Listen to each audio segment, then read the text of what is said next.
short answer though. So does anyone have any articles that discuss certain foods like gluten, GMOs, red dye, and a link to hyperactivity, or a tailored diet for kiddos that are hyperactive, or has looked into gut testing for the kiddo and seen results implementing dietary changes?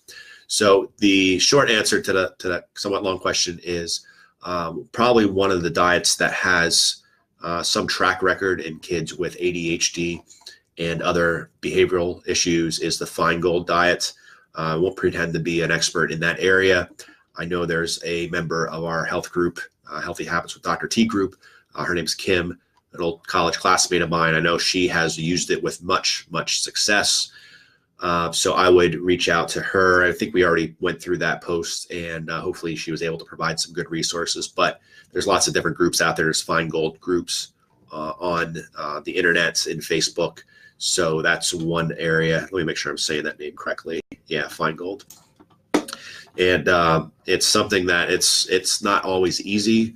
It's hard to implement because the kids like certain foods. They like the snacks that they like. So by no means is it something that's easy, but it could be a simple solution to a problem, meaning that it's a simple concept. It's just not always easy to implement. But anyone with behavioral issues with their children, I would definitely give that a try.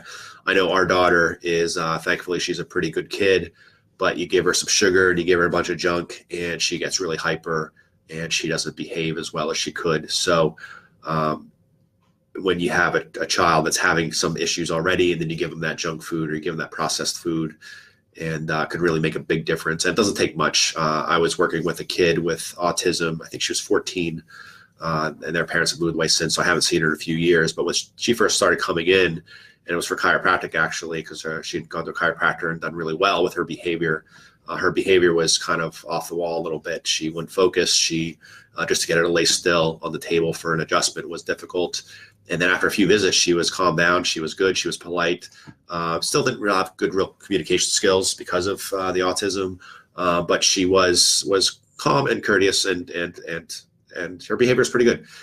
Then she did well for like a few months. I'd see her like maybe once or twice a month. That was what the other chiropractor did. So we kind of stuck with that, and that was working for them. And then one day, about 3 or 4 months into it, she came in and she was bouncing off the walls again. So I asked her mom, "What's up at home? What's going on?" And they said they had a birthday party at school that day, and she had an ice cream sandwich. So it seemed innocent enough. Didn't seem like a big deal, just an ice cream sandwich. But for some kids, it's enough to really set things off. And there's different theories on why that happens. Could be genetic factors. Some people have different genetic variations. Could be gut health. So, and that's kind of the second part of the question there is, has the testing exposed anyone with kids with behavioral issues? And I've worked with only one, and they did have issues. And this was in a 15-year-old, I think. And she had really bad fits of rage, mood swings, little depression, anxiety, and literally within like a couple weeks of working with her, things turned around quite a bit. And she was I guess fragile, I guess we could call it, for a few months there, because it was easy that if she went off track and ate something she wasn't supposed to, a lot of those issues kind of flew right back. I mean, immediately had issues, and a lot of that came out like fighting with mom and just being a bad teenager, so they thought.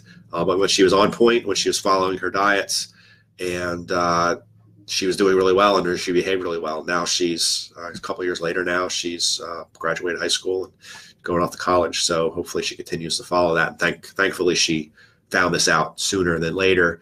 Otherwise, who knows what happened going forward. So that's really rewarding for me, is to be able to work with someone like that, catch them now while they're young, and then that way. I don't have to see, because I see people on the other end of that, so they don't figure it out. And I see them when they're 40 years old. They've been on antidepressants. They've been on all sorts of medications for 10, 15, 20 years.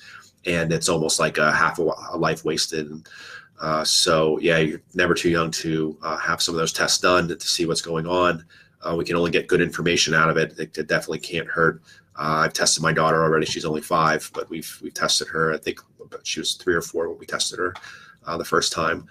Just to get a baseline, just to see what's going on, so we can address any problems that we might see. So thanks, Megan, for that.